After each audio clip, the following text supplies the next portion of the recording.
Saludos a todos nuestros seguidores y a los que nos visitan por primera vez. En este vídeo exploraremos la profunda vida de oración de Jesús y su impacto en su existencia espiritual, su crecimiento y su poder.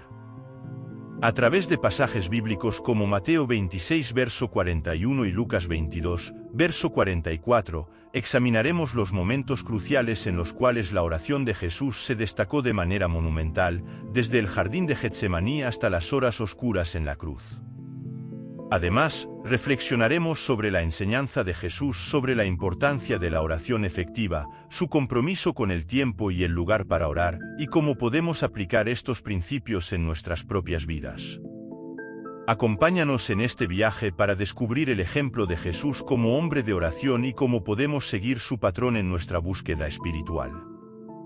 Jesús era un hombre de oración frecuente y persistente.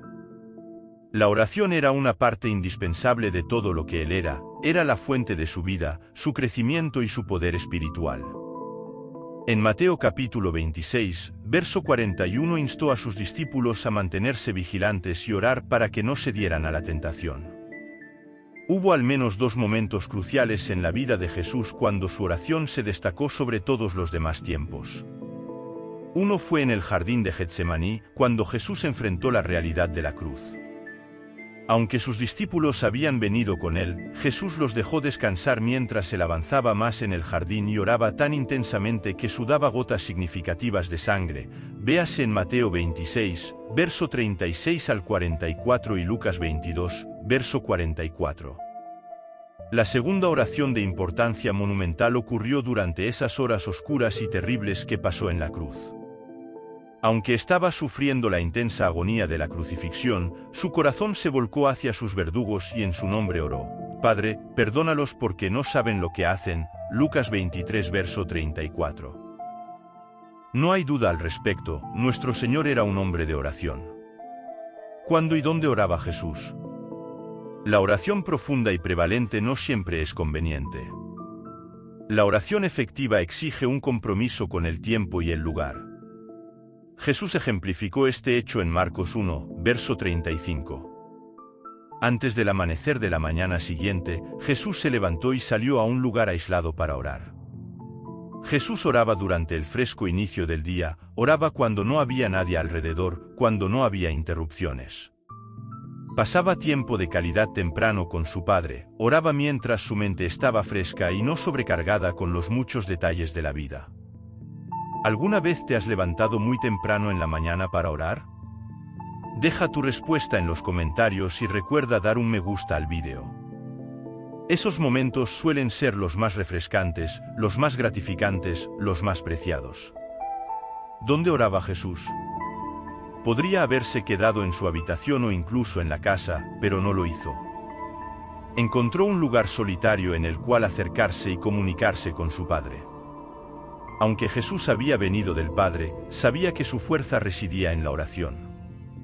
Entonces, si Jesús necesitaba orar, ¿cuánto más deberíamos nosotros? Si necesitaba encontrar tiempo de calidad para orar, ¿cuánto más deberíamos nosotros? Y si consideraba necesario alejarse de los demás mientras oraba, ¿no deberíamos nosotros? Si tienes un coche, sabes que debes ponerle combustible regularmente o dejará de funcionar. Sabes que debes alimentar tu cuerpo regularmente o morirá. La oración es el combustible que alimenta el espíritu del hombre. Si tu espíritu no se recarga con oración frecuente, se agotará y se detendrá por completo. Cristo también pasó noches enteras en oración. Lucas 6, verso 12 dice: Un día, poco después, Jesús subió a un monte para orar, y oró a Dios toda la noche. Toda la noche en oración a Dios. Algunas personas dirán: pero yo no puedo hacer eso, necesito descansar. Sí, necesitas tu descanso, pero necesitas pasar algunas noches en oración. Estoy de acuerdo, no es fácil, pero es necesario. Debía ser así con Jesús porque multitudes de personas a menudo querían simplemente tocarlo. Cuánto debió necesitar la recarga que venía de esas noches solo con su Padre. El resultado siempre era un nuevo suministro de poder y unción suficiente para el drenaje interminable sobre sus recursos espirituales. Pero durante esas noches, cuando oraba, exponiendo ante el Padre las necesidades de un mundo dolorido y pecador, Dios lo encontraba. Y nuestro Padre hará lo mismo por cualquiera que se preocupe lo suficiente como para sacrificar unas pocas horas de sueño para encontrarse con el Todopoderoso. Para que una persona renuncie a su descanso para interceder por otros revela su sinceridad. Y para que una persona se dedique a Dios solo una mañana, un día o una noche entera muestra su pasión por ayudar y bendecir a las personas. E indica que son su primera preocupación. La Iglesia debe redescubrir su fuente de poder. La Iglesia de hoy se ha embellecido construyendo edificios altos y lugares de culto impresionantes, pero la misma Iglesia, en muchos casos, está desconectada de las personas. Como resultado, ha habido una generación entera que no conoce a Dios, que no lo ama y no le sirve. Mis queridos amigos, esta generación necesita más de Dios. La Iglesia de hoy debe renacer para la tarea de alcanzar a esta generación.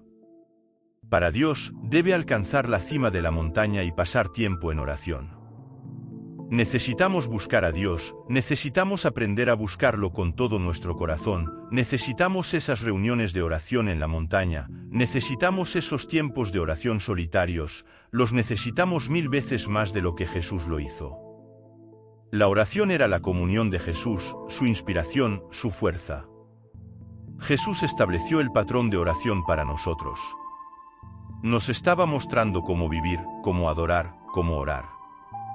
Y si queremos tener éxito en nuestras vidas, haríamos bien en seguir el ejemplo de nuestro Señor. Jesús dijo en Lucas 18, verso 1 que siempre deberíamos orar y no darnos por vencidos. Dios quiere que aprendamos a orar en tiempos de adversidad, en tiempos de turbulencia, en tiempos de problemas. Quiere que oremos y no perdamos el corazón o nos demos por vencidos.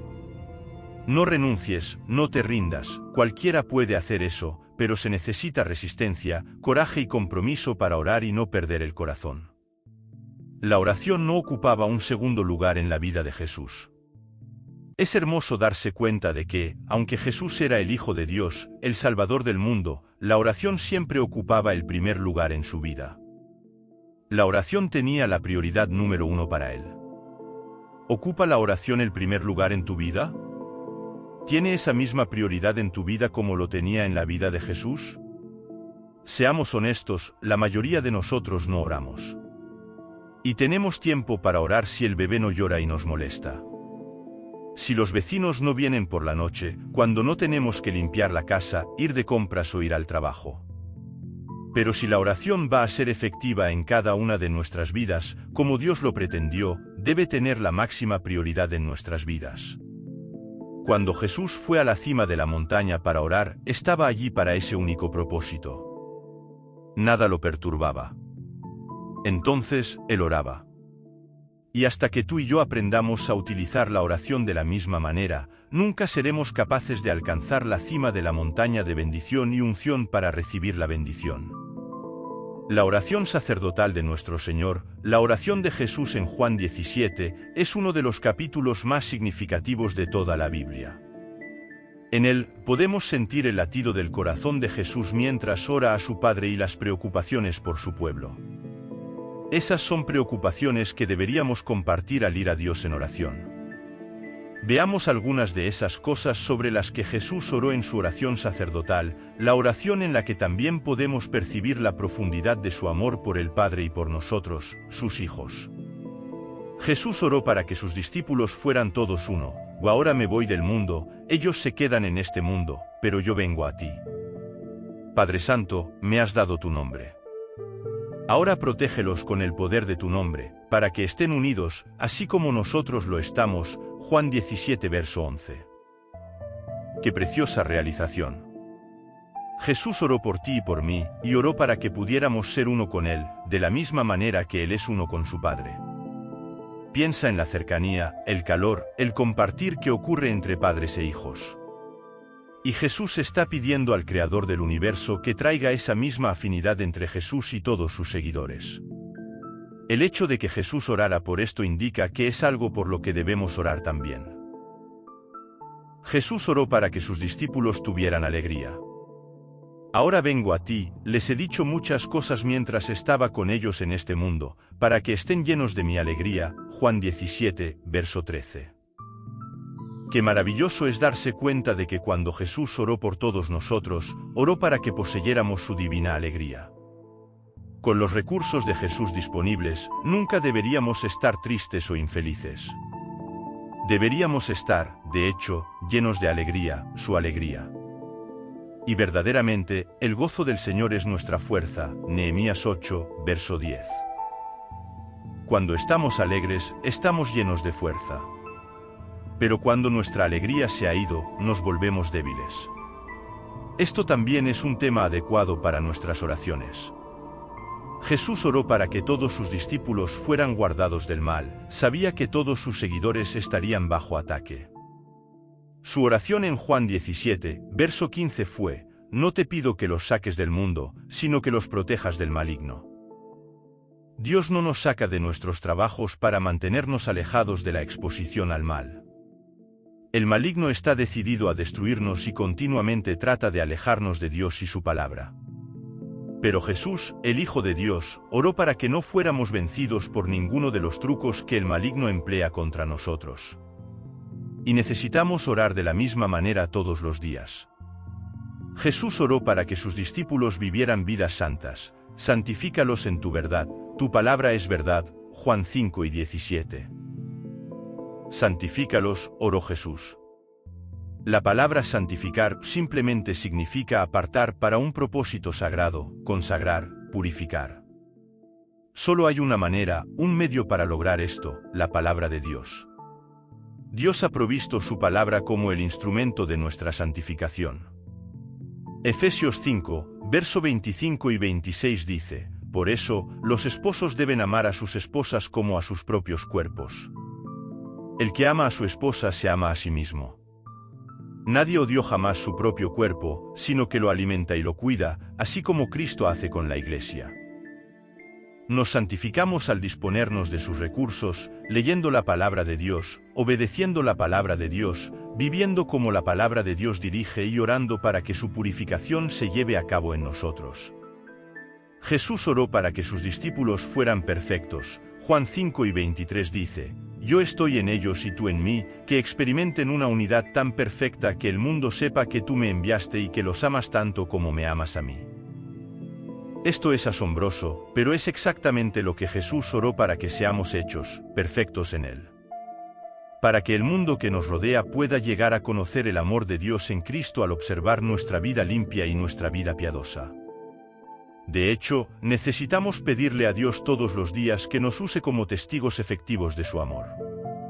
En Juan 17, verso 24, Jesús oró para que sus discípulos recibieran la vida eterna. Padre, quiero que los que me has dado estén conmigo donde yo estoy, para que vean mi gloria, la gloria que me has dado porque me amaste antes de la fundación del mundo. Piénsalo, Jesús oró para que los habitantes de todo el mundo pudieran recibir la vida eterna. Porque tanto amó Dios al mundo que dio a su Hijo unigénito. Juan 3, verso 16. Jesús es ese Hijo unigénito descrito en la Escritura. Él es quien oró por nosotros, por ti y por mí, para que pudiéramos heredar la vida eterna. ¡Qué bendita esperanza tenemos en Jesús! Y de la misma manera, deberíamos orar todos los días por la salvación de aquellos a quienes amamos y que aún no conocen al Salvador. Lo que somos o llegamos a ser en nuestras vidas espirituales se lo debemos todo al Salvador que se entregó por nosotros, quien oró por nosotros para que pudiéramos ser uno con Él, y que nos dio un patrón tan hermoso a seguir en nuestras propias vidas de oración. Oremos juntos. Señor Padre, ayúdame a aprender que tú eres el Señor de mi vida. Tienes el poder de regir todo lo que pienso, creo y hago. Cuando permito que mi mente se vaya a lugares que destruyen mi paz, recuérdame que esos son pensamientos ilegales. No necesitas que me detenga en sentimientos y afectos que contribuyen a los miedos. Reconozco que mi mente vivirá en perfecta paz mientras fije mi atención en ti. Así que, Señor Jesús, deja que tu paz gobierne mi corazón. Recuérdame la paz que tengo en tu casa y enséñame a estar agradecido por esos eventos que me hacen correr hacia ti, centrarme en ti y permanecer en ti. Nunca necesito vivir con pensamientos temerosos y perturbados. La verdad es que tú estás en control. Querido Padre en el cielo, te alabo por tu constancia y presencia constante en nuestras vidas. A veces podemos sentirte justo a nuestro lado, sin embargo, es difícil captar que estás allí en absoluto. A veces la vida se vuelve tan dolorosa que nuestras mentes simplemente no pueden sentirte a través del dolor. A veces, quitas esos sentimientos para que te busquemos aún más fervientemente. Oro ahora, Padre, para que no dependa de mis emociones, sino en cambio de tu amor por mí. Que dependa de tu palabra para ser la verdad que gobierne mi vida sobre mi entendimiento. Ayúdame a reconocer y creer en ti, aunque mis emociones puedan decirme lo contrario. Eres bueno, eres fiable y eres amable. Eres todopoderoso y todo amoroso. Agradezco sinceramente que hayas tomado el tiempo de explorar este contenido sobre la vida de oración de Jesús. Si te ha resultado inspirador, te invito a suscribirte para no perderte futuros vídeos. Estaré compartiendo más reflexiones, enseñanzas y exploraciones profundas de la fe. Hasta la próxima y que la paz de Cristo te acompañe siempre.